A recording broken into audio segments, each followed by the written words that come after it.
So firstly, welcome guys. Thank you for joining this training session. We're going to make it as productive as possible. Something I'll talk about today is really how to fast track your dream business and bring product ideas to reality by sourcing products from China. And even if you don't know where you're going to sell them yet and you don't have business experience, there's a lot you're going to learn from this. And if you do know where you're going to sell them and you do have business experience, I still think there's a lot you're going to learn from this. And why I emphasize sourcing products from China is we have built many businesses all around sourcing products from China. I'm going to get into the detail of that, so stick with us. Just some background. Some of you know me, some of you don't know me. There are some new people that have joined us today that have come through from Facebook or other referrals. So just a little bit of background about me. I've been living in Hong Kong and China for 16 years. We do a lot of supply chain management for really large companies. And, I started this GlobalTQM business to try and bring some of that value to small businesses, to startups, to home entrepreneurs, which we will talk about. And basically, that's just my background. I've been here for 16 years. If you want to know more, you can go to our website. You can email me. I'm always happy to talk about that, but I won't get into a lot more detail about it now. What is important for you to know is a bit about our companies. Our holding company is called Global Regency. And, through Global Regency, we've started a lot of businesses and launched a lot of products in the market. And it's important for you to understand that, because I want you to understand behind what we do and what we offer and what we teach. It's not just a person, David Hoffman, claiming these things. It's a real business. It's a real company. You can do the homework. You can do the research. This is what we specialize in. So just for some background purposes, some of the retailers we supply include companies like Walmart, Kmart, Bunnings, Harvey Norman, Aldi. A lot of the brands we supply are companies like Sunbeam, JVC, Cuisinart, Iowa. Some you might know, some you might not know. A lot of brands I can't put up here because we do these private label brands, and we're going to talk a lot about private label today. We do these private label brands for these big retailers. So when you go into these stores and you see their own home brand, that comes from people like us, where we source the suppliers, manage the quality control, and manage the supply chain. But what we're doing today is teaching you how to do a lot of these things and telling you how we can scale it down and even help you do some of these things. So currently we've got offices in 6 countries: Hong Kong, China, Europe, Middle East, Dubai specifically, Australia, New Zealand, USA. These are all either sales hubs or logistics hubs where we manage our major global business from. So something I want to emphasize is, I know a lot of people talk about their successes and business success. And what's really important for me is for you to understand all the failures we've had, right? I've had several businesses that have failed. And when I mean several, I mean every year we do 1 or 2 businesses, and most of them fail. And I want you to understand that not everything is successful. Most businesses fail. I've been scammed, even though I've been living here for 16 years, buying hundreds of millions of dollars out of China. I still get scammed. We got scammed out of $30,000 of a deposit a couple of weeks ago. I shouldn't say scammed. It was a fraud case, but it happens, guys. It happens to everybody. And I want you to understand this. It's a journey everybody's on, and our goal is to learn from these experiences. I've had manufacturers steal my trademarks on brands I created. I'm going to talk more about that later, so you can hopefully learn from those lessons. And just generally, I've made a lot of bad business decisions that have cost me hundreds and hundreds of thousands of dollars. And I really want to emphasize this, because I don't want you to take this training as you can do anything. If you follow our formulas, you can do anything, and you're always going to be successful, because it's not the case, right? You've got to go through a lot of these failures to learn what works, what doesn't work. And, the best I can do is share those experiences with you, and hopefully you're going to learn from those as we go. So just to be upfront and clear about a few things, we are a business, and a lot of you may feel, oh, I listen to these training sessions, there's always a pitch at the end. Obviously, we're aware of that. So I just want to be upfront and explain to you what Global TQM offer. We offer done-for-you services in China. We offer training and coaching to people. And we also invest in businesses and products and people. And when we do these investments, we bring our Rolodex and advice to the table. And I'll talk about all of those things at the end. It doesn't matter if you want to listen to the end or hear those offers and opportunities we're going to present to you. We are going to present some really good specials for you if you're going to listen through the training, because we want to provide that value and say thank you too. But regardless of that, you're 100% free to choose what you do, what you don't do, and the training is absolutely free. 100% sure you're going to get tons and tons of value out of the training, and that I can promise you.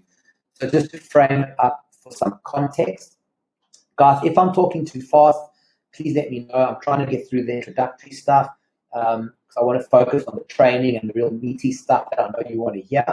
So if I'm talking too fast and you can't hear me, just type in the chat box, please slow down, we can't hear you, and I'll slow down. And again, remember, you can ask questions. Just type questions into the box and we'll answer as many as we can.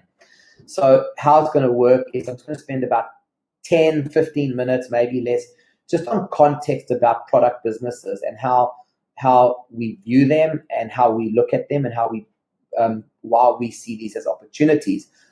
Then I'm going to spend the next 30 to 40 minutes on specific strategies and training, giving you some tools, some techniques, and some advice on how to deal with some of these things. We made a lot of promises when you signed up for this training, so I'm going to deliver on all of those. And then at the end, I'm going to spend 15 minutes talking about special services and packages we want to offer you at really discounted prices to say thank you, and the beta program that we're going to be launching that you might be interested in joining. Again, if you want to skip past that, no problem. The only thing I'll ask is listen to the training. I think there's so much value there. And then at the end, we'll start with some Q&A. If you've got any questions, you can just type them into the box. So having said all of that, I think context is everything. So at the end of this training, I think what's going to happen is there's going to be a couple of you. Some are going to say, I'm not sure. Some are going to say, I'm out. Some are going to say, I can't afford it. Some it's just not for you. I'm afraid I might fail. If you're afraid you're going to fail, stick to the end. We can talk about that a little bit. Or I already have a business and I just need help on the ground in China. You don't want to listen to the training. Skip to the end. Wait for the replay. Just go straight to the offers. No problem. But I think it doesn't matter where you fall into this equation. I want you to listen to the training, because the training's got valuable information in it. And whatever you choose and decide, we 100% respect and appreciate. So the first thing I want to do is introduce you to my team on the ground in China, so that you can see we're a real physical, tangible office. This is our team here sitting in one of our showrooms in Shenzhen. Here's our team. Anne saying you're buffering. And I'm going to get the tech team to try and fix that for you. Guys, if others of you are finding I'm buffering, if you could just type in the chat. And the replay won't be buffering, I'm sure. So I'm going to get tech on it straight away. If others are finding I'm buffering, please just type it in the comments so we can see it might be a connection or it might be our connection. I'm not sure. So here's our team. We're a real team. We're on the ground in China all day, every day. For those of you, I see a few people having some connection problems. Bear with me. The recording will be good. Yeah, every now and then. Yeah, guys, I'm sorry. The tech team's on it. If we can do anything about it, we will. Failing which, just be patient, and the replay will be 100% perfect, that I promise. So this is our team. I want you to put faces to the names. You can see me sitting over here. And all these people are located in Shenzhen in China, and that's where our offices are.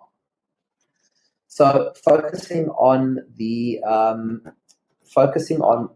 really what is the opportunity that China's sourcing presents. And that's the first part of the context that I want to talk about. And that is really what I call, it's about finding the right product and then building a business. And the reason I say that is I'm going to get into a lot of detail about this, so don't worry if you're grasping it or not. But really, our philosophy is find the right product, and China really presents that opportunity in a massive way. And I'm going to talk about how it does that specifically and how you can find the right product in China. And then we're going to talk about, well, how do you build a business around that? I know it's a little bit hard to follow, but bear with me. I just want to give you a couple of examples about what success looks like in this space. If you see all these logos up here on the screen, I'm going to drill into each one of them and go through their websites with you as we progress through the training.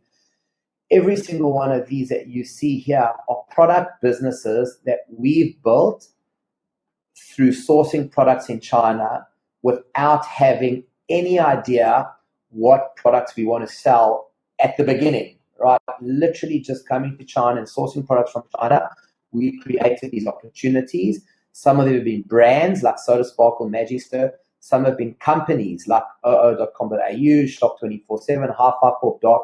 Actually, companies have been created around the opportunity of sourcing products from China. So this is what success looks like, and this is why I'm going to share these amazing stories with you and actually go through their websites as we progress through the training. I just want you to be aware of this. So even if you don't know what the next big idea is, it doesn't matter. What matters is, do you know how to execute it? And the reason I say that is because the main question you have to ask yourself is, do you even need to know what the next big idea is? Everybody comes to me and says, oh, what's the next big product? Or I need to know what product. I don't know what product I'm going to do yet. I don't even know where to start. And, will it be successful or will it not be successful? So I want to put your mind at ease on a couple of things. Firstly, you're actually guaranteed to not be successful on your first few products. And that's a kind of a myth a lot of people don't understand. You shouldn't necessarily be aiming for success on your first product. It's not really that realistic. Most products don't actually work. Now, there's a lot of things we can do. We're going to teach them just now on how to prevent some of these things and not make some of those mistakes. But it is a mindset, right, that, we spend all day, every day looking at products, sourcing products, doing homework on products, doing research on products, and some fail. A lot of them fail. Some are successful. Some we just drop altogether. We don't even try to launch them. The point I want to make is that one success outweighs all the failures, right? So the reason I'm telling you that is because to launch a product, products have cycles and get a life of their own. You cannot give up. The journey actually leads you to the right product and to success. Does that make sense? So just by actually sourcing products, developing products, trying to bring them to market without spending a lot of money, just going through the process over and over and over again, the journey is going to take you to exactly where you need to be. And I'm going to elaborate on that. So if you're confused, don't worry. We're going to elaborate on a lot more and bring this all back together for you. So the key thing I want you to take away from this is it's about mastering your process, right? That's where you become more confident, and that's where your successes start coming, right? Most people, if you had to find the best product in the world right now today, you wouldn't be successful at it if you didn't know how to execute it and you didn't know how to master your process of executing it. Okay, and that's kind of the big message here is mastering your process is going to lead you to success. It doesn't matter if you're trying to build a brand, build a business, and you really want to be successful at it. It doesn't come the first time around. It comes after repetition. And so when you do find that winner, you know how to execute on it. You know how to execute on it fast, right? There's going to be a lot of finger trouble, a lot of trial and error, a lot of learning. So mastering your process is really important. And we've mastered the process. If I look at our businesses, the key process we've mastered is finding product and sourcing product and bringing it to reality. Then we build the whole business around it. So if you own this and you're ready to go ahead, and this is something that sounds interesting to you, carry on watching, because we're going to start getting into the meaty stuff of the training. The most important thing is you have to own this process, right? It doesn't matter if you trying to escape a corporate life, family business, you just want to start something on the side. If you're already an experienced online e-commerce seller, this training's for all of you. And as long as you own it and know there's a long journey and road ahead of hard work. So that's the end of the context, guys. So you understand our philosophy of how we believe in mastering the process and finding the right product. So let's dive into that a little bit deeper, okay? So it really does start with the product. And we really focused on growing your business and finding products to sell, not how are you going to sell them. There's lots of different ways to sell products. I'm going to touch on those as well for you. Just know that it really starts with the product. If you don't have something to sell, then you don't actually want to start any other work. The first thing is find out what you're going to sell. And the reason I say that, if you look at this infographic that I've created here, it's really starting with sourcing a product, designing it, making it. Then the next steps are selling it, financing it, marketing it, and protecting it. And we'll touch on those areas a little bit. But the key thing is it really does start with the product. The wheels, you've got to start the wheels turning after you've established what product you're going to sell. And sourcing products is a journey. It never stops. You've got to master that process. So I often get asked when I talk about this, why a product and not a selling channel? What comes first? And I'm going into that in a little bit more detail. And I've done a little note here that I kind of want to share with you. I hope you can see it. If you can't, I will blow it up later. But really the way I look at it is there are so many different selling channels. And if you look at the circle here that I've created, and imagine that whole circle and world is the consumer force field, right? There's hundreds of consumers, thousands, tens of thousands, millions of consumers around the world, right? And then inside that kind of consumer demand world, you've got all these little smaller circles, which I kind of call planets, right? So if you think of those as planets inside this universe, each planet, which I see as a selling channel, is actually a world on its own, right? And what you have to decide once you found your product, once you know what you're going to sell, you're going to decide what world do you want to live in, right? Not every world, not every environment is suitable for everything. So there's so many different selling channels. I'm going to go through a bunch of examples later, both online and offline. And everyone's got its own pros and cons, right? And one of the things you got to figure out is, what is the cost of living? Just think about living in a country or living in an area. What's your cost of living, right? How much is it going to cost you to be on that selling channel, whether it's online, whether it's retail? There's always a cost to selling on that channel, and every channel has got its own pros and cons. So I really believe, and this has worked very well for us, we've found products, developed products. Some we sell on Amazon, some we sell on our own Shopify stores direct, some we only sell through bricks and mortar. So understanding how to access different selling channels, I think, is critical to building the business, but it's not the first step, right? You might think something's going to sell well through a certain sales channel. It might not be the reality. And it might not be the starting selling channel, right? It might not be the most effective. So I will touch a little bit on selling channels and some clever ways to access selling channels during this training.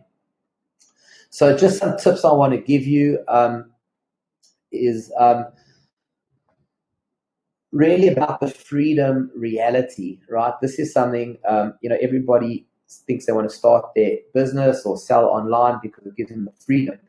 Now, I actually did a podcast interview. I was interviewed for an e-commerce podcast 2 days ago, and I was asked a really good question. I want to share it with you. And that is, does having your own business really give you freedom? Does it really actually, make you work less time, not the 9 to 5? And when I thought about it, the reality is it actually makes you work double the amount of hours, much longer time, much harder. I think the one fundamental difference is that when it's your own business, you've got the flexibility to spend time with family or travel, or do all those things that you want to do. And because you can run your business in your hours and have the breaks when you need them, you don't answer to anybody. But you do work a lot harder, you work a lot longer. But most importantly, it doesn't feel like work if you're selling something and running a business that you care about and that you're passionate about. And I want you to remember that about the care and the passion, because if you don't care about it and you're not passionate about it, it's very, very hard to be successful at it. So why that matters, and I know I'm stuck on the slide a little bit, I'm not people are telling me to carry on. I'm just going to message you. I want to read a bit of question. Guys, if you have any technical difficulties, we'll circle back to them. So one of the things I want to emphasize is you got to find what your passion is. You can't become an expert at everything. All right. If you want to focus on product, which is my recommendation, that's what you need to become really good at, mastering that process of finding product, sourcing product, developing product, and bringing it to reality. Other things you have to consider outsourcing, right? Do you outsource a selling channel? Do you get people to help you with certain things? We'll talk about how to do some of that. Are you a marketer? Do you need to outsource the copywriting? All that kind of stuff we'll talk about. But the truth is, if you don't find what parts of the business you're passionate about doing and find people to help you with the rest, it's very hard to get that the comfort and passion that's going to really allow you to work those hours and put that energy into your own business, in your own company, because you really do work a lot of hours. So you have to care about it and you have to enjoy it.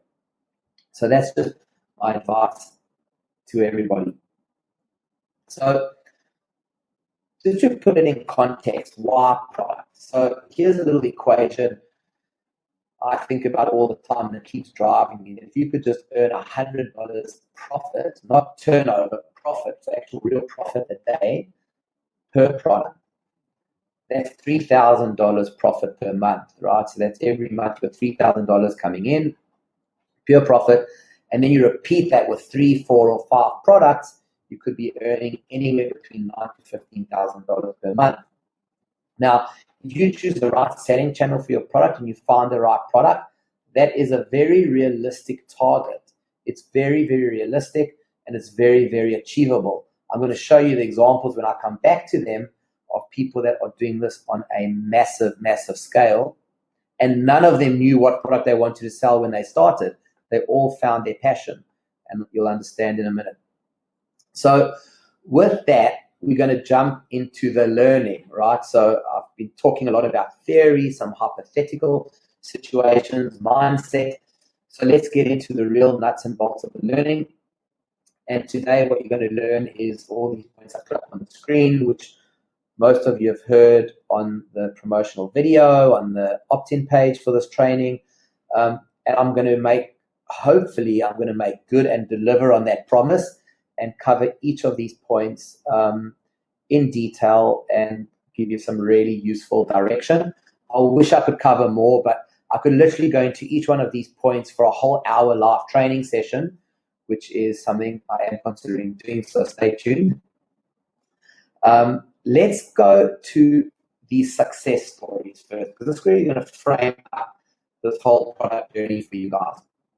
So I'm just going to switch over my screen here to my browser, if you guys can see this. So I've opened the websites of all these companies here.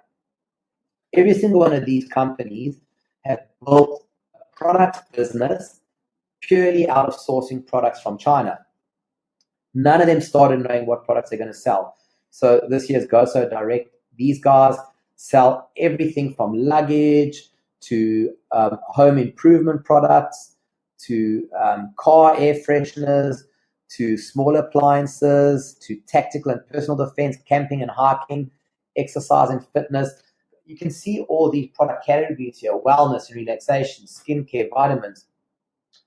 you can see here that every single product here literally was an opportunity that came out of sourcing products from China. I'm going to tell you exactly how they came to be and how you can find these opportunities as well. So this next store is an amazing success story, Shop 247. These guys do over 40 million US dollars a year selling products from Christmas trees to cross trainers. You can see there's some fitness accessories, golfing equipment, golf apparel. It takes a little bit of time to refresh, guys, so you may not see it as fast as I do. But you can browse these websites in your own time and just go through all these product categories. Now, this is a company that expanded all their categories into things that are similar to their brand and core message, which is outdoor and sports. But every single product they sell, and they're selling tens of millions of dollars a year, was found in China and became a reality because they found these products in China and felt they could fit them into their brand and into their product categories. Does that make sense? And I will talk a little bit over the years that built brand and private label, which I really want to emphasize, and I'll talk in more detail about it. But literally, to sourcing products from China, they built multi-million-dollar brands that are selling for tens of millions of dollars. This company here, taa-02.com.au, for those of you in Australia might know it. This was Australia's second biggest online retailer for a while. This is actually a company that I co-founded. It was sold 11 years ago, I think. This whole company online was founded only because we had the ability to source products from China. We grew into categories we never ever thought, and you can see all these categories. I'm just scrolling over them.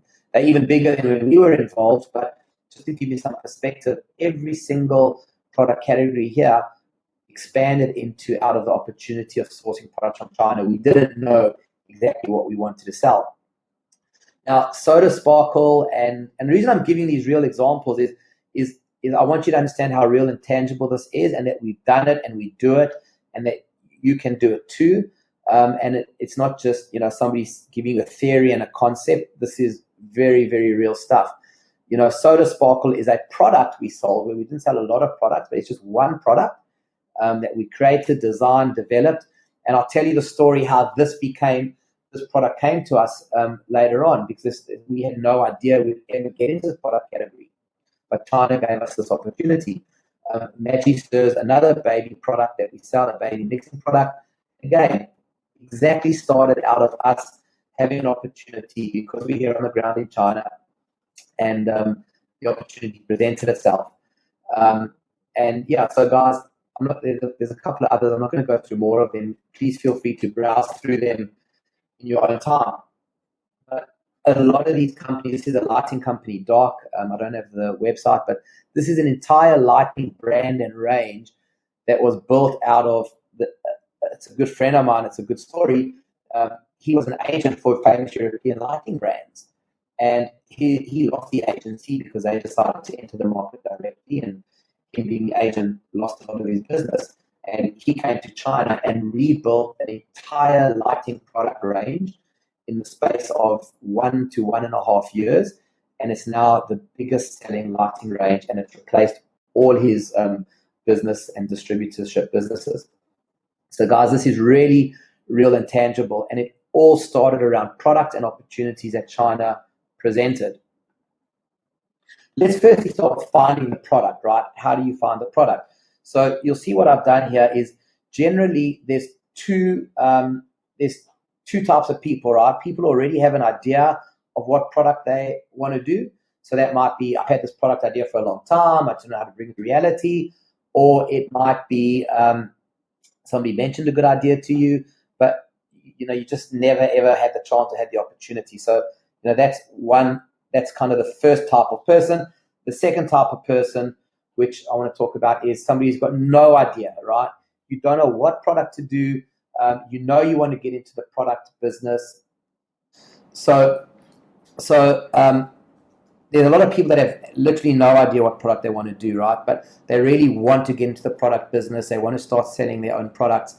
And I think those customers, like, even if you have no idea, there are ways to figure out ideas. I'm going to talk you through them. I'm going to tell you which of those examples we had actually no idea what we were going to do. So let's start with the people who already have an idea. So really the first thing to do to find the right product is to create your RFQ. So what is your RFQ? Well, your RFQ is your request for quote, right? And why this document is so important is it helps you refine exactly what you want, what your requirements are.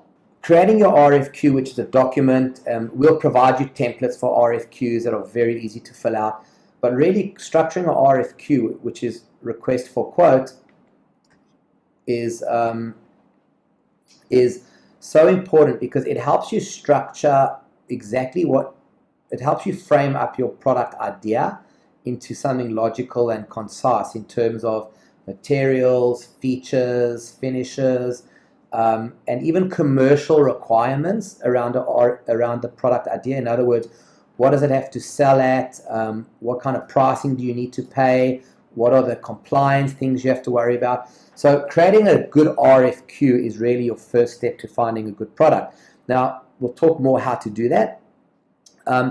The next step is, I always recommend, is find something similar, okay? This is kind of one of the best ways to get started in finding the right product.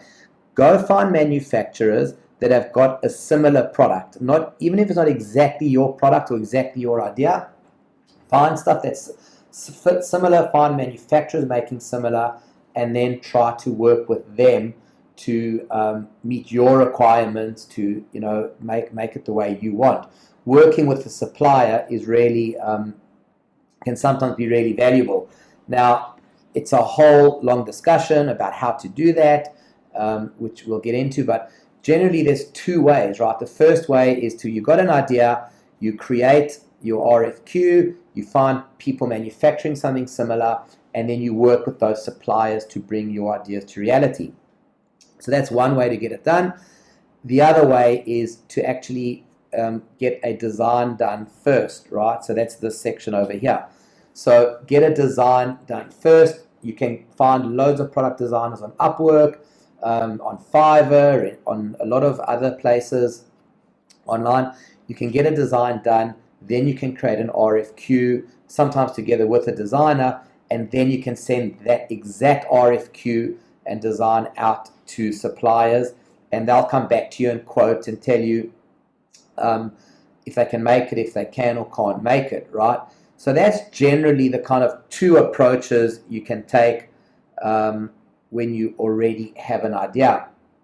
Now, dealing with the manufacturers, I'm going to talk on as well for you, because that really comes to this point here, which is validating that whole process. Now, for those of you who have got no idea what product to do, this is really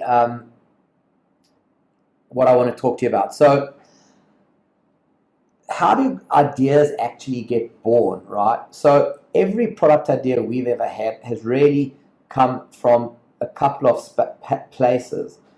It's just come from thinking about what you do every day that you think doesn't work well for you, right? You use products all day, every day, in the kitchen, in the office, at home, wherever you are, you're using products all day, every day. And you probably get frustrated with some products, and you probably, some say, oh, I wish I had something that did this, that's more practical. Think of things that are inconvenient in your life, right? Once you start making a list of those things, what's inconvenient for you, what frustrates you, what irritates you, what products do you not enjoy using, literally get a piece of paper and just start writing that down. Make notes of it every single day, because if you try to think of it straight away, it doesn't always come to you. But if you open a note first, on your phones even, take your smartphone, open a note, my product ideas, let it be blank, and then just start thinking like this. And every day you encounter these daily problems or day-to-day problems, make a note of that idea, and you don't have to figure out the idea, just go, This is an issue. That's an issue. I didn't like using this product. I noticed this. So that's one way you're going to start building your list. The second way is you're going to start talking to friends and family, right? I promise you, if you talk to friends and family and ask them these exact same questions, what frustrates you with products you're using? What product do you wish you had? What kind of annoys you every day? I promise you're going to get 5 to 10 ideas in under a week just by talking to people and letting them tell you what products frustrate them. Ask those questions. You're going to get a lot of answers. Friends and family are probably one of the best sources of getting product ideas, because a lot of them might even have had the idea and you can go, oh, I love that idea. Let me work on it, right? Something I want to emphasize, though, with all these ideas that may come up is remember that this product's going to consume your daily life. And we spoke about, the work it takes to bring these things to reality. So try and focus on areas of your life that you care about or that you have a natural passion and enjoyment for, right? For example, or you can see, I've seen here where you have a certain expertise, right? I think that's important, because if you can add value to a product in terms of something you're knowledgeable about, you're always going to sell it better and you're always going to create and develop a better product, because people want to buy products from people who know what they're talking about. Does that make sense? So kind of look for those kind of areas of focus for you. What are you good at? What are you very knowledgeable at? Whether it's career-wise that you're expert or knowledgeable about, or whether it's just a hobby. Maybe you love yoga, maybe you love running, maybe you love building models, right? Look at those areas of passion and go, what doesn't exist yet? Or what can I create around this area of passion and expertise? Because if you can do that and build it around your area of expertise or passion, this thing that's going to consume your daily life as a business is going to really be meaningful to you. It's going to really be something that you're going to care about waking up and doing every day, right? And then what you can do is, once you've identified, and then again, add these to your list, right, guys? Just focus on building the list. Don't worry about how, what. We just make bullet points in this list. Let this list grow. It doesn't matter if it takes a week or 2 weeks. Let this list just grow and grow and grow. And then you're going to start looking at reviews on those products, right? Go online, find all the products that exist on that. Look at their reviews, right? People complain about products all day, every day. What they like about it, what they don't like about it, what they wish it had. Just look at the product reviews once you've kind of identified more or less the space you want to be in. See what products exist. Read all the reviews, and then start making notes from that about, oh, well, what could I do to this product to make that better or to improve that? And very slowly, this list is going to start shaping into a whole bunch of ideas. So quickly, you're going to go from no idea to lots of ideas, right, guys? And that's really what's going to happen. You're going to go from no idea to a lot of ideas really, really quickly. The next point I want to emphasize in terms of finding the right product is trade shows, okay? Now, this is something I can't actually emphasize enough, is trade shows. And I'm going to just show you an image here of me at a trade show. So this is me actually at the Canton Fair, which is huge, right? The Canton Fair has got hundreds of thousands of square feet of just exhibitor space, of products across every single product category. Now, I can tell you wholeheartedly that all those companies I showed you earlier that have been extremely successful in product businesses go to every single trade show. And at that trade show, they launch 1 to 2 new products. And when they got there, they had no idea what product they were going to launch. They just went, they chose a category of interest, and they just went to the trade show with an open mind. And they found tons and tons of ideas. Because remember, you don't have to come up with every single product idea. There are thousands, tens of thousands of manufacturers out there making products in the space or category you like and presenting them at trade shows, right? It's literally a market for ideas. And it's not just ideas for finding a product, it's ideas for packaging a product. I literally walk through trade shows where there's products I don't even have interest in, but the packaging blew me away, right? How they presented it, or something clever or unique about the finish. And I go and I make a note. I go, I love that idea. I take a picture on my phone and I save it for a great idea because I know I can apply that to my product. So trade shows are amazing. Now, I'll give you another example of trade shows that just, I always find fascinating. I actually went to the beauty and cosmetics trade show in Hong Kong about 2 weeks ago, and I've got a whole video on that. I'm happy to share it with you guys, where I know nothing about beauty and cosmetics. It's not my industry. It's just a trade show. I thought, let me go. My wife actually wanted to go, if I'm brutally honest about it. So anyway, off we went, and we walked around this trade show, and it really made me realize, and I will circulate the video because I took a lot of video footage of it, is in the space of an hour, I had 10 amazing product ideas to launch in the beauty and cosmetics industry. It was amazing because I was just walking around, seeing what these manufacturers are presenting, talking to them and seeing what they like, what they're offering. And then my wife next to me, who loves her cosmetics and makeup, she was giving me this kind of running commentary of stuff. And literally, in under an hour, I felt like I was an expert in those product categories. I felt like I knew so much about what was going on about them. And she was telling me how she uses it and why these are such good ideas. And I can't emphasize enough, trade shows, whether they're local in your area or in China, are just an unbelievable way to get great product ideas, right? So I hope you guys can see now, I'm going to switch back to my whiteboard, that it's really very, very easy to go from no idea to way too many ideas, okay? That's really what I want you to understand. Don't worry if you don't have any idea. Follow these steps, and I promise you within 1 to 2 weeks, you're going to have loads of ideas, or at the very least, get on a plane, come to a trade show in China, and you are going to be flooded with ideas, right? So once you've done all of that and you found your product, we're going to talk about validating them later, is you got to then worry about how do you source it, and what really comes first, right? So do you source it, then you worry about your selling channels. So you can kind of see from my perspective, and it's not everybody's perspective, but it's worked for us and we've been successful using this formula, is, figuring out the product, figuring out what it's going to be, sourcing it, and literally that means sourcing it over and over and over again and getting samples over and over again. You source it first, and then a lot of people say, well, what comes first, sourcing it or knowing where you're going to sell it? So I want to bring you back to what we spoke about earlier, which is the whole consumer force field and all these planets, right? And all these planets are basically selling channels, right? And there are so many to navigate, right? Now, when I tell you that these planets are a world unto their own, you got to decide which world you want to live in. Now, I don't want to scare you off of anything, because you do need to find selling channels, but there's a lot of considerations, right?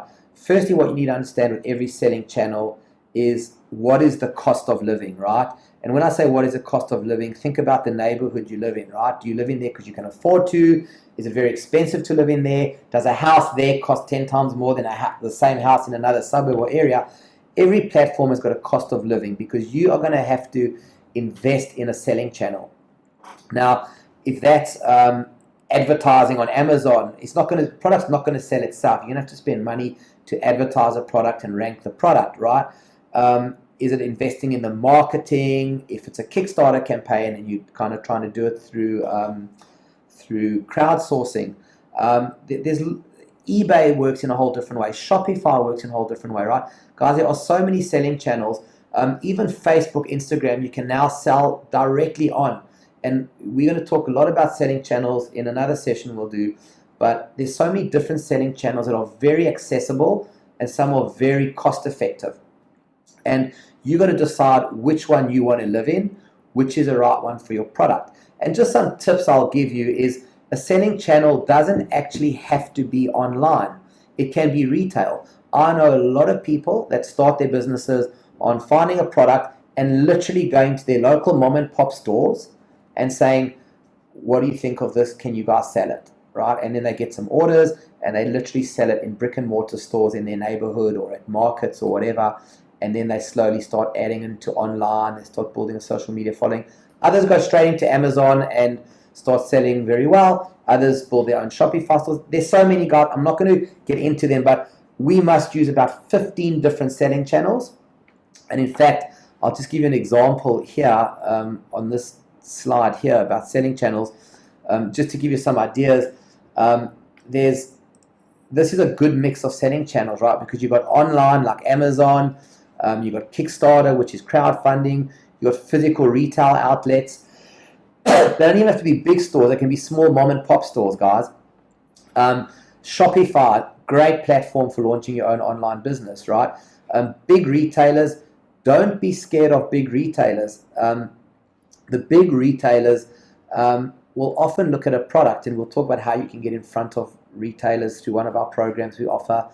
But there's also a lot of other selling channels. A selling channel we never ever thought of, as an example, is a company called Touch A Modern.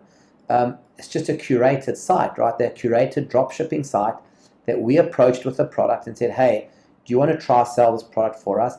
And they sold it. Now, just to give you perspective, that company literally has, I think, over 9 million followers. I didn't have to do any advertising at all. All I had to do was approach them. They loved the product. After a couple of weeks of discussion, they promoted the product. It didn't cost me a cent, and they sold unbelievably well. I did have to make sure I had stock and inventory in, right? But guys, I'm just giving you a couple of tips. There are loads and loads and loads more examples like this, right? There's so many different selling channels. We're going to do a whole program on selling channels, in the future. So, having said that, guys, there are many ways to find selling channels, as I've mentioned, just a couple of them. One of the popular ways that I find is a great way to get started, and I'll just give you this tip up front, is you can even outsource a selling channel. I'm just going to update my tech team. I think the refresh of the screen ties in with the voice, so it's okay.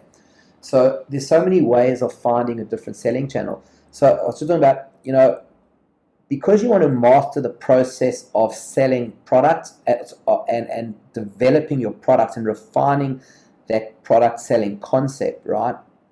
You really need to make sure that you maybe can even outsource your selling channel, right?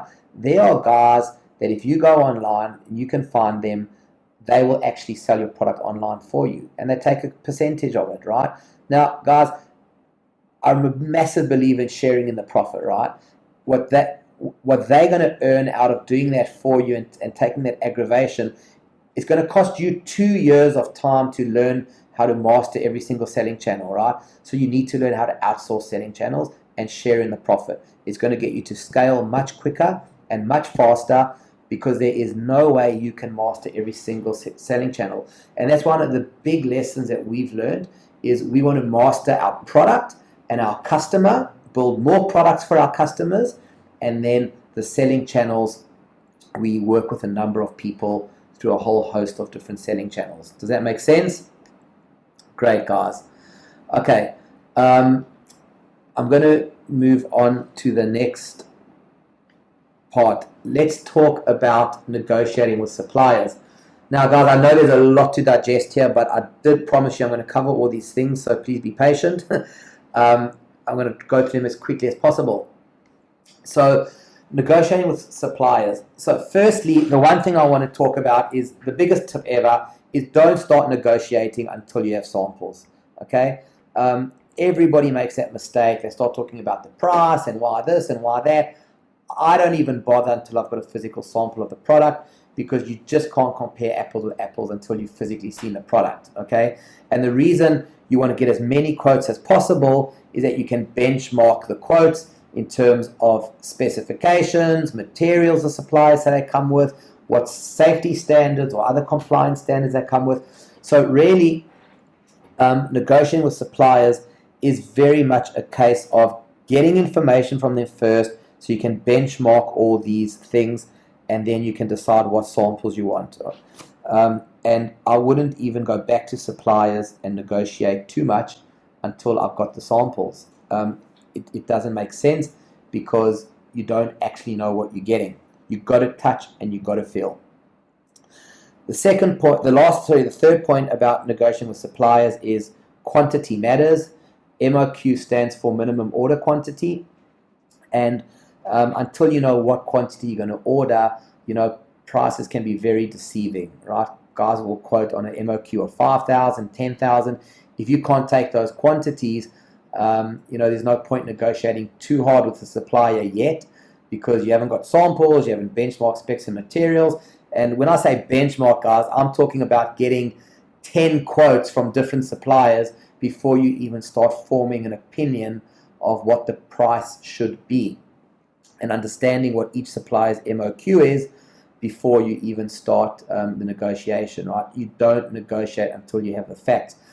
The other key point of negotiation is packaging, right? And I'll give you two examples of packaging and MOQs. Packaging is probably the single biggest thing that affects cost, right? This affects cost more than anything. And if you are going to negotiate with a supplier, understanding the quality of the packaging, a color gift box versus a black and white gift box, and depending on the environment you're selling the product in, it makes a huge difference to their cost, and it makes a huge difference to their MOQ, right?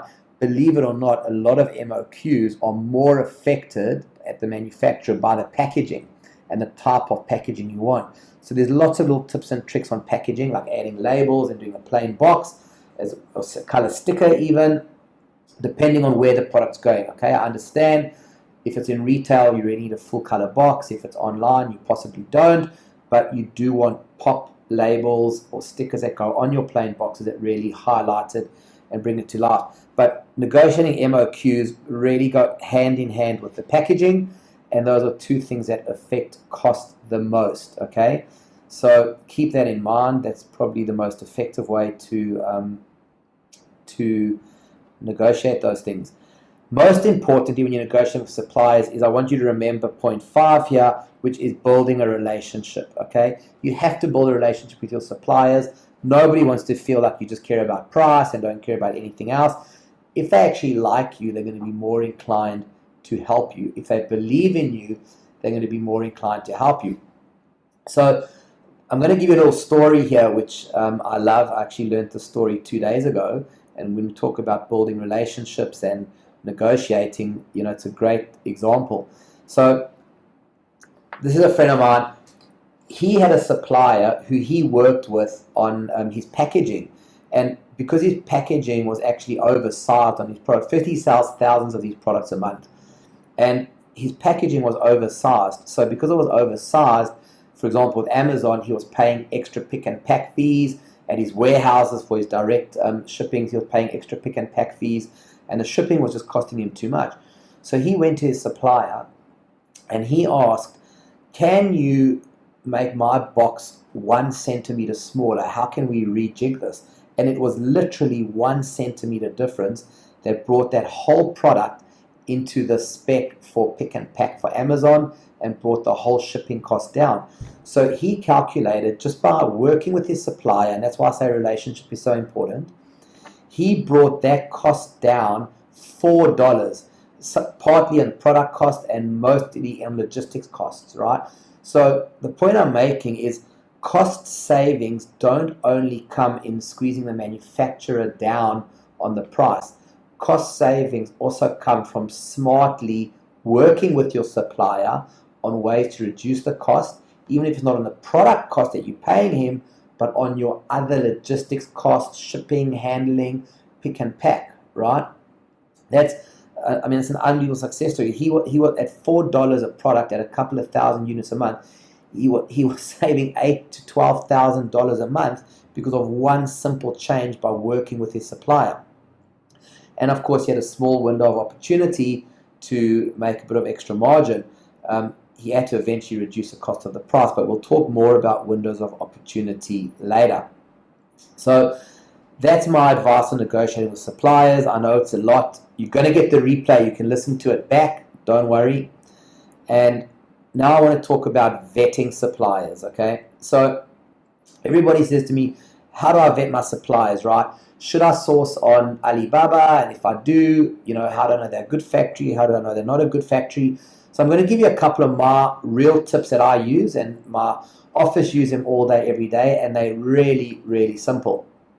So firstly, if you've got a platform like Alibaba or China Sourcing, they do have things like validated suppliers, gold suppliers, suppliers that have had factory audits and all of that. Of course, I look at that and that matters to me. But what I find, matters the most is a technique that I've developed called Lure, L-U-R-E. And I'm going to actually put it up on the screen for you guys, because those of you who watch this later, you can actually screenshot it. So I start conversations with my manufacturers. Doesn't matter where I find them from, but I start a conversation to learn every single thing I know from them, right? I want them to tell me about the product. I want them to teach me about the product. I want them to tell me what I need to be worried about in terms of quality, in terms of compliance. I learn from them. Even if I think I know, I act like I don't know, okay? Then what I do is I go and I update my list of requirements. Remember, we spoke about building your order requirements. I literally go to that note and I start updating those list of requirements from what I've learned. And what happens is my requirements and specs get more detailed and more accurate so that I can benchmark my products better, right? Remember, we spoke here about benchmarking, right? Number 2 here, benchmarking. So those conversations using the Lure technique help you benchmark the products. Then I go back, I update the requirements, benchmark it, and then I repeat. So once I've updated my requirements, I go back to the manufacturers and I start talking to them again, saying, oh, look, I actually decided I need this finish, I need this material. Can you update my quote, right? And slowly what starts happening is we start standardizing how those suppliers are quoting, and we start seeing this prices start changing and adjusting, right? And lastly, E is just for ending the discussions, right? If a manufacturer can't keep up with me, can't understand me, I end the discussion. So using the Lure technique, what I'm actually doing, and I want to explain this to you, is I'm communicating with my supplier. And part of that communication process is my vetting process, right? I talk to them on Skype, I talk to them through messaging, WeChat being the biggest one in China to talk to suppliers. This is how I talk to my suppliers, right?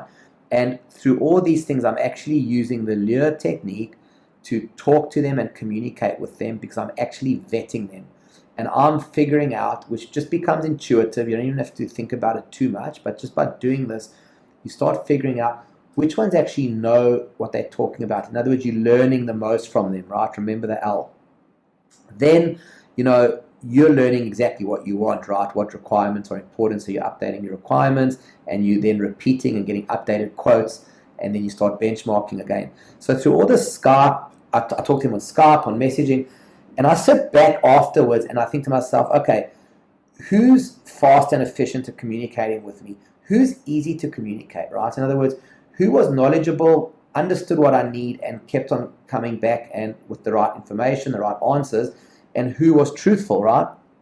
So I take all of those things into consideration, and I decide who do I want to work with, right? Because I don't want to work with a guy that can't communicate with me. I don't want to work with a factory that just argues with everything I say. And that really is kind of brings me to my pro tip number 1 here, which is Mr. No Problem, right? When I'm talking to these guys, I'm specifically looking for the guys that are Mr. No Problem, where everything is no problem, we can do this, no problem, no problem, no problem. Because the minute I find the Mr. No Problems, I strike them off my list immediately. They are definitely not the ones I want to deal with, because I know it sounds counterintuitive, but it's a fact, right? Every single supplier I've ever dealt with, and there's hundreds, where I've dealt with Mr. No Problem, I end up with a massive, massive problem. The only thing that differs is how big the problem is. Is it little, big, or huge? And so I'm looking for those Mr. No Problems, because I want the manufacturers that I'm talking to that are asking me a lot of questions, pushing back on a lot of points, arguing on the cost of certain things and certain requirements, because I know those are the guys that are paying the right attention to detail, and those are the guys that they're pushing back hard because they know if they commit to it, they have to do it, right? And they know that it's got a cost implication and a production implication, and I'd rather work with those guys to figure out what the best RFQ and the best spec is, and the best price is based on what I need. So the second pro tip I've got is negotiate with knowledge. So coming back after vetting these suppliers and then coming back here to negotiating with suppliers, remember what I said is I don't negotiate until I've got samples, I've done all my benchmarking, I've done my lure technique, and then basically I've got knowledge. Now it's so much easier to negotiate, right? Because I can, if I'm saying, well, look, I got this sample from another factory, I know exactly what I'm talking about. If I know I've got a price from another factory, I know exactly the spec and requirements I'm talking about. I'm comparing apples with apples, right?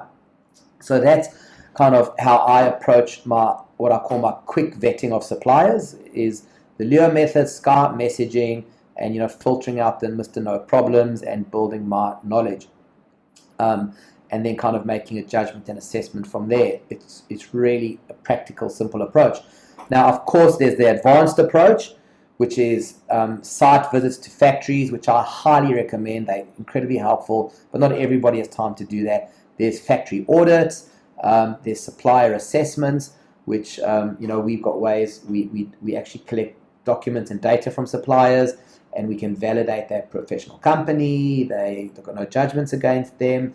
They are who they say they are, and we can validate a lot of their production facilities, etc., etc. I won't go into that now, but those are advanced methods. But fundamentally, I don't even get to those stages, and I don't rely on outside audits at all. I first use my lure method and my Skype and message vetting, come to my conclusion, and then I decide if we need to go on to any advanced methods, depending on the order size, the sample condition, and the level of risk. So I hope that's interesting for you guys. A lot of information to absorb. I will put into an infographic one day and send it out to all of you. No commitment when I'll get to that, but I will. So what I want to talk about is windows of opportunity, right? So this is really, when you think about building a product business, what are your windows of opportunity? So a couple of windows of opportunity. I gave you the example earlier of reducing the package size brought a whole cost reduction in the whole supply chain, which is a great example. But just in terms of creating the product, what I want you to think about, how you can differentiate a product, how you can find opportunities in products when you're visiting trade shows, or just thinking about what product you want to do. So a couple of examples that came to mind, I jotted them out here. We've got creating bundles, right? Take things and package them that are commonly used together, package them as a bundle, and make something that's more desirable for people to buy, because if people buy this, they'll often buy that, or if they use that, they most likely buy that. The people want a set that's color matched. So bundles are a great way to differentiate yourself, and adding accessories, little extra accessories in, can often be a very cheap way of kind of creating a much bigger perceived value. So think about creating bundles. Think about changing materials, right? People really care about look, feel, comfort of use. So changing to like rubberized materials or metallic finishes, or even just different colors, makes a big, bold statement, right? People relate to that. It's actually quite an emotional thing. Another great way of differentiating, the trick we use a lot, is extra guarantees, right?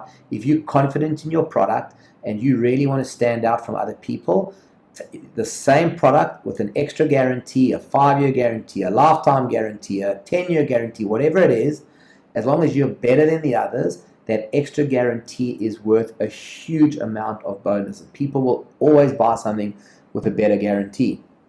So that's really something for you guys to think about. And then just stand out packaging and labeling, right?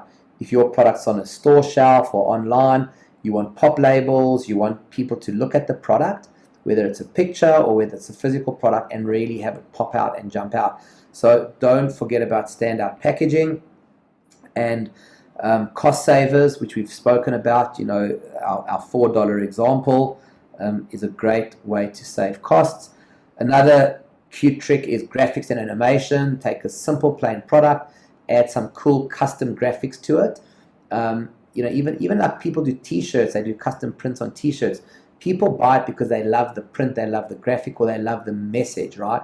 So I kind of call it cartoonify, or add an emotional message, right? I'll just add that there. Sometimes even just people do a water bottle, but because it's got a message that resonates with people on it, people will buy it, right? So think like that. Think in your industry. Graphics, animations, cute faces, emotional messages, right? Those things make a big difference in creating an opportunity to sell and develop a better product. And then, of course, the last one is just to take and mix ideas from other products, right? So there's loads of other products you'll see in other categories. They do something well, or they've got something that looks nice. You can say, oh, I love that color scheme there. Let me apply it to this product category. There's just loads and loads of ideas. I see anything you see and use every day that you like or like using or catches your eye. Like I say, when I go to trade shows, I see great packaging ideas. I go, oh, I love that. Even if it's not the product category I'm interested in, I make a note, I take a picture because I'm going to apply that to my product, right? And then there's lots of little things like making it eco-friendly, things like that. There's loads more, guys. I'm not going to touch on more, but just I think you get the idea, right? There's lots of windows of opportunity to really create interesting products and differentiate your product. So the last topic I want to talk about, or should I say the second last topic, because we need to draw to an end now, I know it's getting close, is how quality really works. And I think something people get very confused about is inspection. Everybody says, well, we're going to inspect our product at the factory, and that's going to give me a great quality product. I'm going to send inspectors in after production, and everything's good. But that's not really how quality works, right? That's way too late. You can't inspect quality into a product. It's really, really just too late. So the way to really ensure quality is kind of a methodology we've developed called the order bomb, which is really like the heart of everything, right? It's creating requirements up front and front loading them, okay? That's an important word to remember, front loading. So when you front load those requirements, you're basically reducing financial risks. You're reducing financial risks are things like paying deposits, losing them, can you get them back? Is it safe to give them a deposit? Is it the right time to give a deposit, right? Have you got all your requirements, terms and conditions front loaded and agreed and signed off by the factory before you pay a deposit, right? So an order bomb gives you that that framework. You got to front load it. Then you look at regulatory and compliance, which is, what do I need to know about this product? Is it safe to sell? Will I be allowed to import it? Are there any import regulations? Whether it's safety related, fumigation related, right? All those things I've seen time and time again become an afterthought after deposits are paid, after production's made, and it's too late to change it, right, guys? And that's a real quality issue. Quality is a holistic approach. Now, most quality people just focus on, of course, is product quality. Now, product quality is a lot more than just inspecting a product after production, right? Product quality links to financial risk because you don't want to end up having paid a deposit and then finding these issues with the product. It relates to compliance because if a product complies with certain standards, it might automatically affect the quality. Product quality is affected by the production process at the factory, the mindset of the factory. It's affected by so many things, right? The inspection at the end is literally just to tick off everything that you should have front loaded, guys, okay?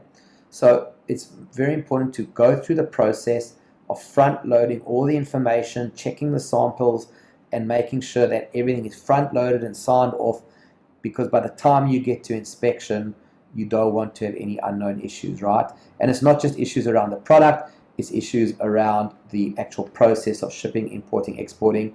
An order bomb, it's kind of a phrase we've termed, is very important. And it makes sure the supplier signs off. And I'll tell you a quick story about understanding expectations, because if it's documented and signed off, there's no problems at the end. Communication is just so key. I heard a story today about a guy, it's a tragic story actually, he was plowing snow on a runway at an airport, and that was his job, plowing the snow. And the air traffic control or their management, radioed him and said, please clear the runway, please clear the runway. And he continued clearing the runway of snow, and the plane took off, and he actually got killed, unfortunately. But the lesson is, clearing the runway to him meant clear the runway of snow.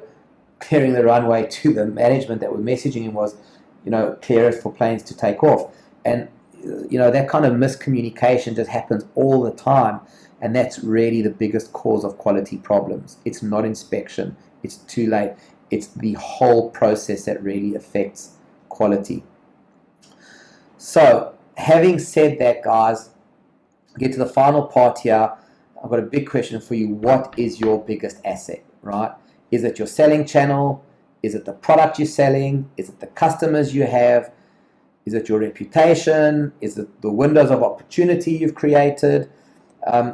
What is the one thing that actually supersedes all of these things and is really your biggest asset? Because in my view, these are all assets, but they're not your biggest asset. In my view, your biggest asset is your trademark and your brand name, and you need to register it in China, okay?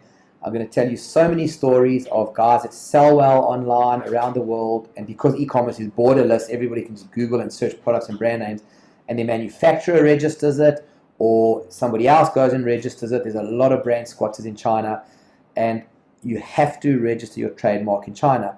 Just think of it like this. Even if you lose a selling channel, even if you change products or your product goes from a good seller to a bad seller, even if you acquire new customers, old customers, right? Nobody sees anything behind the scenes except your brand, right? It's like looking after your personal reputation.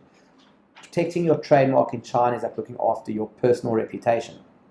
And when I tell you that I've got lots of cases, we deal with them all day, every day, about registering trademarks in China, where people have got international trademarks and they're now trying to contest it and fight it in China because they're finding their products sold online or blocked by their manufacturers, and they're spending thousands and thousands of dollars fixing this and trying to deal with it. I've got a lot of cases we're dealing with on this personally and for people we work for on this, and they're trying to contest these things, and it's cost thousands and thousands of dollars.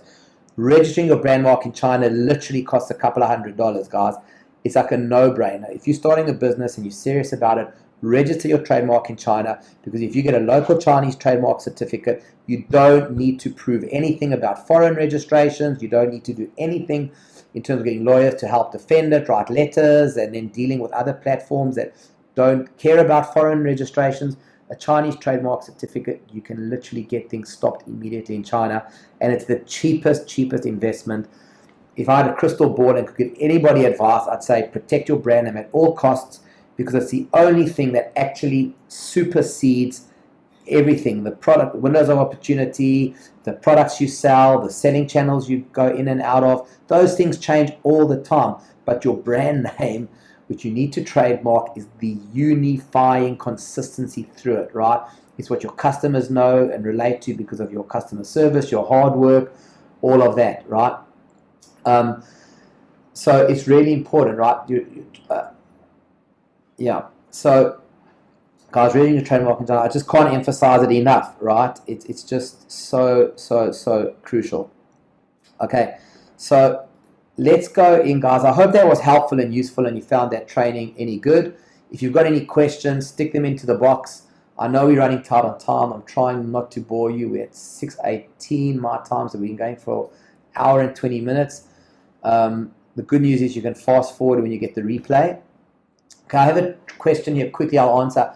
Is trademark registration necessary even when the mark has been in use for many years? Absolutely. So China work on a first to register basis, right? So whoever applies for that trademark first, and that's why I always say do it quickly, because once you put the application in, whether it's approved or not yet, you straight away get the benefit of that because you're the first one to register the application. So later on, it becomes a lot easier to resolve the contest, as we call it. But yeah, even if it doesn't matter how many years you've been using it, you want to register it in China and get that application in. Why do I say that? Because The misunderstanding is that you've been using it for years, so you've got a right of claim of use. Yes, you probably do, but the cost of doing that and the cost of proving that and the process of figuring that out retrospectively is thousands and thousands, if not tens of thousands of dollars in legal fees, not to mention the time and effort. It's going to take 1 to 2 years. My recent case I'm working on has taken us 1.5 years. We've just won the contest, and 1.5 years later, we don't even sell the product anymore, but we do still use the brand name, not me, but the person we're representing. So yeah, it does matter. For the cost of getting it done, just get it done. It's a couple of $100. It's just a no-brainer. It's like think of an insurance policy you hope you never have to use, and if one day you have to use it, you'll be so grateful you had it. It's the cheapest path to success. So that's my advice, and I only give advice really on. I practice what I preach. For me, it's a no-brainer. I'm genuinely sincere about that and passionate about it. All right, guys, so that's the end of the training for today. Okay, well, I've got another product. Okay, sorry, another question. Let me answer this question for you guys. If you sell your products in other countries, do you have to register your trademark in those countries as well? So yes, typically you do, Diane, for the best protection. So it's always good to register your trademark in countries you sell. Now, there's what you call the Geneva Convention, where if you file a trademark under WTO principles, whichever country you register in, you've got 1 year to register in other countries. So you kind of got a window to wait. You don't have to do it straight away because it can be expensive. So you can use that. But why do I emphasize China, regardless of the Geneva Convention, is because it's so common. It's such a common occurrence in China. I see it every day, where it's either manufacturers or trademark squatters registering foreign trademarks because they see them doing well and they're ordering a lot and they want to sell them in China, and then you find the product online in China. And just the process and cost of fixing that in China, it's just do it anyway. Register your trademark in China. It's like that certificate that you get in Chinese is worth everything, and your applications in, no one else can come in retrospect and do it later. It's like one of those things that if I tell you the pain, aggravation, and time we've gone through in fixing these problems, it's like a no-brainer to do. You don't want to be going and proving to people you've got foreign trademarks and then getting it overturned. It's going to take you 1.5 to 2 years to get that done. It's going to take you a year to get your trademark approved, but you've got immediate protection on application. So that's it. So, okay, guys, I'm going to get into... there's another question here. If I want to start right away and getting a 10 of these, would you recommend? Yeah, so Anne's asking if she wanted to start right away and would need help in getting set up in any of these, what would you recommend? All right, guys, let me start by saying this. That's the end of the official training. I hope you enjoyed it. I'm going to quickly run through the offers, okay? I'm not a salesman. I'm not great at sales pitches. I just speak sincerely from the heart, so this is not going to be long. I'm just going to lay out for you exactly what we do, what we're offering, and if that's interesting for you, we'd love nothing more than for you to be our customer and, reaching out to us and letting us work with you. I understand, this journey is a long journey and everyone needs help, everyone needs resource, and we really offer a host of resources on the ground in China to help you get these things done. So these offers, against my better judgment, I literally scribbled these an hour before the training, so I wanted to make this really valuable. So I'll just run through them super, super quick. If you guys got questions, you can ask me later. You can ask in the chat box, but I just want to run through it quickly and tell you what they are. So the first one is a 30-day sourcing package, right? So what does that mean? Don't worry about the $1,095. That's just the value of the package we're offering. We're not selling it for $1,095, so don't get a shock. A 30-day sourcing package with us is something that it's a done-for-you service. You immediately get an account manager, you get a whole team on the ground in China to handle all your communication, to get quotes from all the factories for you, to help you build your RFQs, and to help you communicate with all your suppliers every day. And that lasts for a 30-day period. guys, just in terms of value, I mean, I'll give you what we sell that for. We're selling that here for $497, not for $1,095. And just to give you perspective, guys, that's basically $16 per day. You couldn't hire a VA at $16 a day that could do half of this for you, and you're basically getting access to the account manager permanently dedicated to you, a full team. We've got engineers, we've got compliance specialists, we've got shipping specialists, we've got me, we've got my other management team. We all collaborate and help on these things. We'll help you build your RFQ. We'll get tons of quotes from manufacturers. We'll communicate every day with your suppliers for you. So when you're at work, when you're busy, you don't have to worry about the nitty-gritty stuff. And what I really loved talking to someone today was I got this quote, and they said what they loved the most about working with us was they were 100% transparent. Right? They actually told me that what they love is the minute we get information and quotes from suppliers, they get it in their shared folder, and they literally see it as we see it.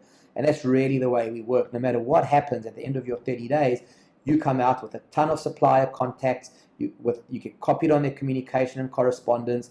You get their quotes, their offers, which alone will give you loads of product ideas. So, that's something we're really proud about. I'll come back to the 30-day review. You get all the documents and templates, which means commercial documents, NNN agreements, RFQs, we got all that, guys. It's a done-for-you service. You don't have to worry about learning that, figuring out how to do that. We help you, we do it, we fill it out for you, we send it to your manufacturers. It's just a huge time save. And again, it's $16 a day.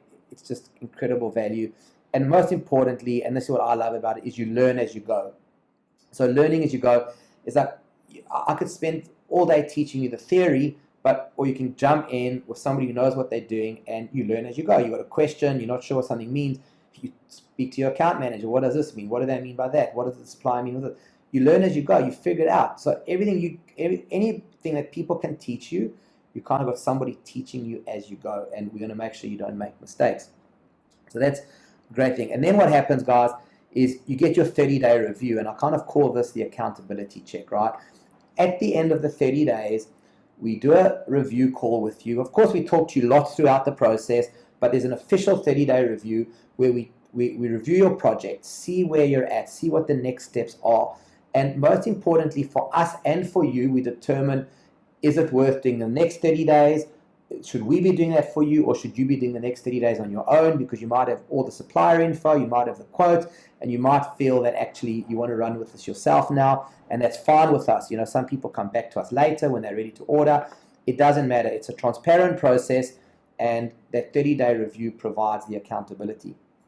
So that, guys, that's $497. That's $16 a day, literally, for all of this. It's like a team of experts on the ground in China.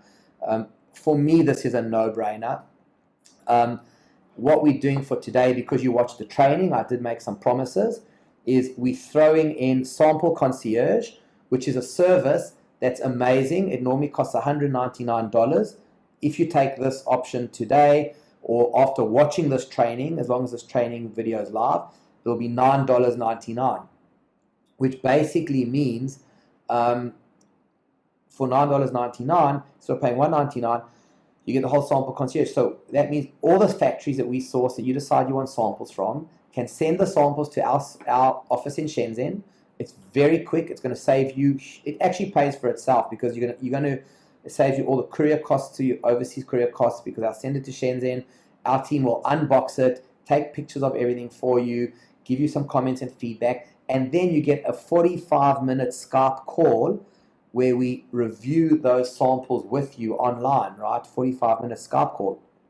And you can see, look, touch, feel, ask our team questions. And at the end of it, basically what happens is you choose which ones you want us to forward on to you, or not at all. And we'll keep the balance in the office until you're ready. And then for today only, what I'm throwing in is a CEO consultation call. So I do a lot of coaching. People pay me $399 for a 1-hour session. I'm actually, if you buy it today, I'm going to throw that in for free. Guys, it's huge value. You can use it whenever you like. You don't have to use it at the beginning. You can use it at the end or during. It doesn't really matter. But I just really want to say thank you for watching this and really show you. So basically what we've done is, if you take Sample Concierge, you take the free consultation call, you take and you add that up with the normal price of the sourcing package, the normal price is $1,095, and I'm going to do that all today at $497, which literally is $16 a day. I just don't understand how that's a no-brainer. I mean, when I look at it, I think maybe we made a mistake, but anyway. And just to emphasize the transparency, guys, the mentorship, it's huge, huge, huge value.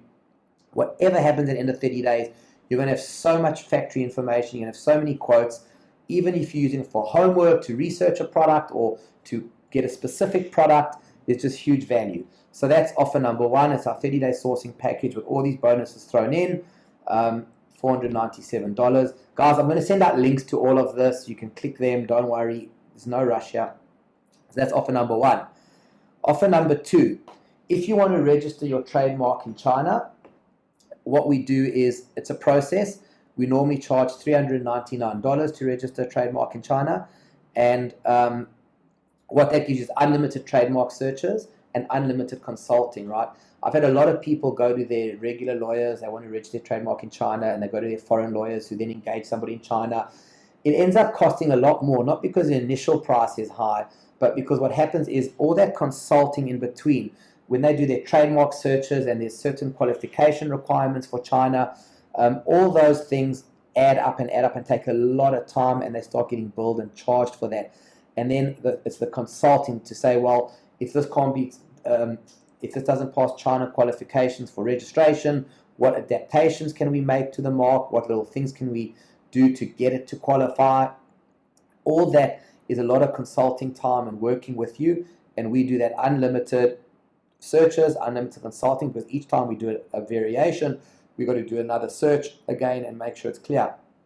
So you get all of that value for $399. That's what we normally charge for these packages. Guys, if you're going to buy today and you've got access to the link, I'm going to do it for $199. I can't even begin to tell you what a good deal that is. That $199, I don't know if you can see it, 199. That $199 is, it's like the cheapest insurance policy you could ever get. Like, it's like a no-brainer. I would do it all day, every day on my brands at $199, because just taking a lawyer's call to deal with one issue will cost you $500-600. It's like a no-brainer. I really encourage you to take advantage of that. The last offer I'm going to, sorry, it's not the last offer.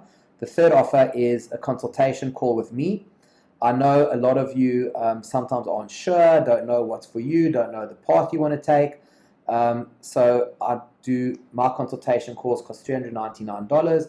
They're mentorship calls. They're one-on-one mentoring with me. They last 30 to 45 minutes. Sometimes you need direction, you want help, advice, you're stuck with problems. No problem, I'm always here for you. We have other people that do these calls, but if you want personally with me, I normally charge $399, and I'm going to give you access to this today for $49, which is insane. Last time I did it at $99, I was booked up with 170 calls. It took me a long time to do them, but I took each one personally. So if these packages don't work for you, the 30-day sourcing package or registering a trademark in China, if those don't work for you and you just want to have a call and talk to me, take advantage of that. Or you can book a free call through our website, and Simon takes those calls and he can help you refine what you're looking for. So guys, that's my three offers. Huge value. I hope you see that. I made a sincere effort here to bring you value. We're going to send you all the links and URLs to all these things. There is one last thing I want to talk to you about, and that is a new beta program we're launching. Okay, and this may not be for all of you, but I'm going to talk you through it. So this is a beta program, and this beta program is basically going to sell for $1,997.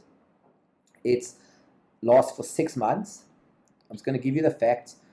I'm going to sell it for $199 per month, and that's for a 6-month period. You can drop out anytime you like. You can opt out anytime you like. There are no refunds. If you've done 1 or 2 months and you decide it's not for you, that's fine. You just drop out. We stop the billing. But this program is going to sell for $1,997 when it's finished, and for the beta program. It's because it's a beta, guys. For those of you who don't know what a beta is, the beta is basically it's a test program, right? We testing the program, we're refining the program, and we want to work with a few people to do this. So because of that, we're offering it really low.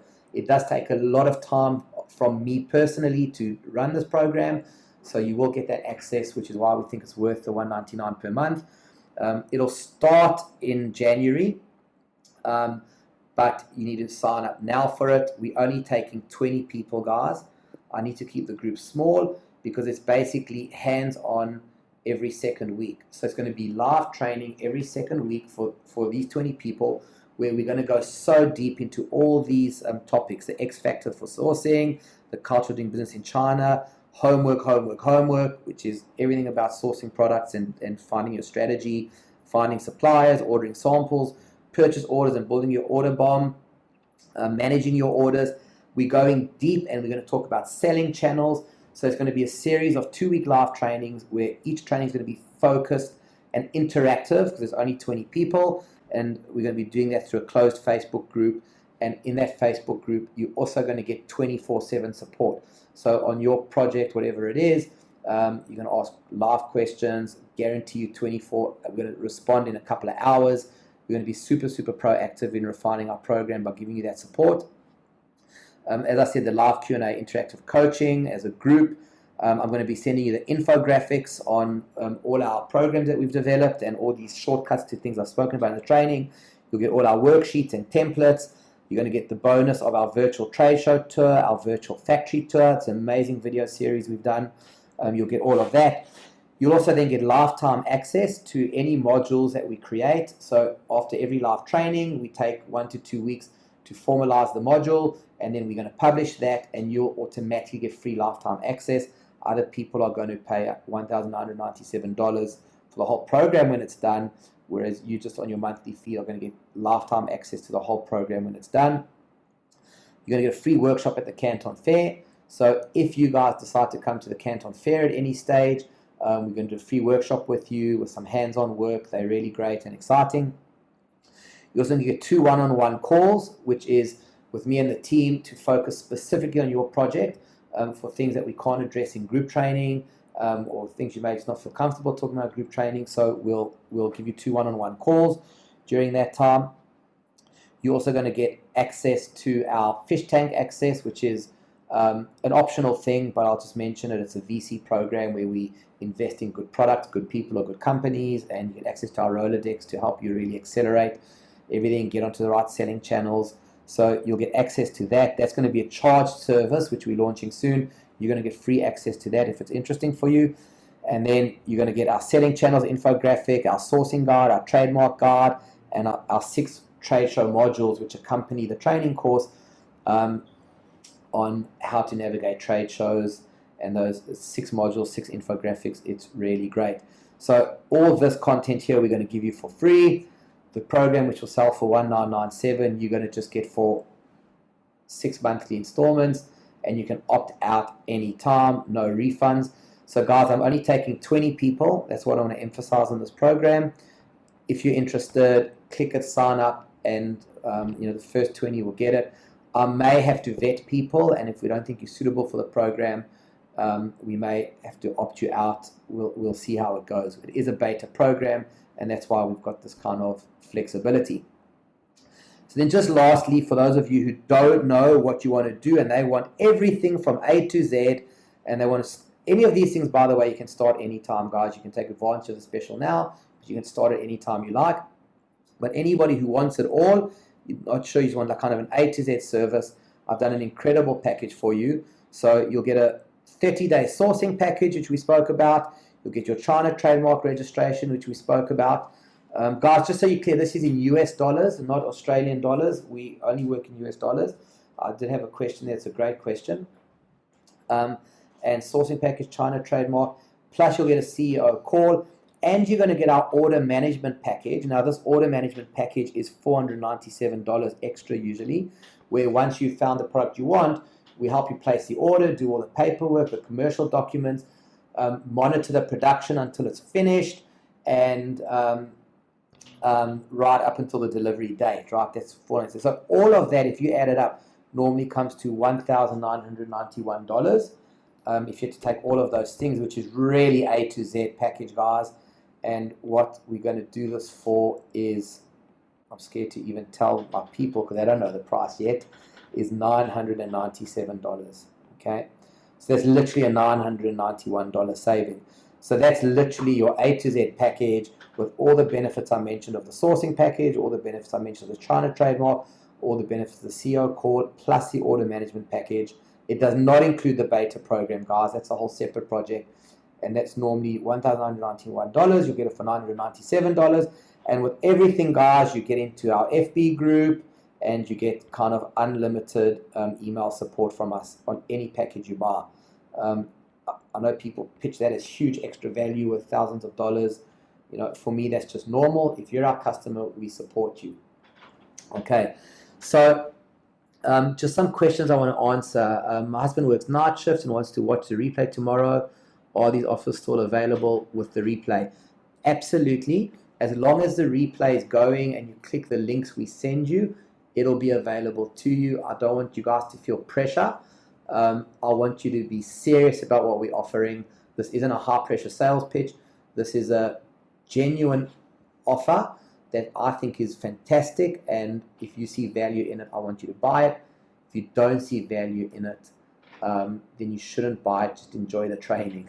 And we're going to send everything out by email, guys, the links, the offers, so don't worry if you didn't get everything. And that's me, guys. I'm done. I really just want to say thank you for your time. I'd love feedback on the training because that really helps me refine it. Did I talk too long? Was it too fast?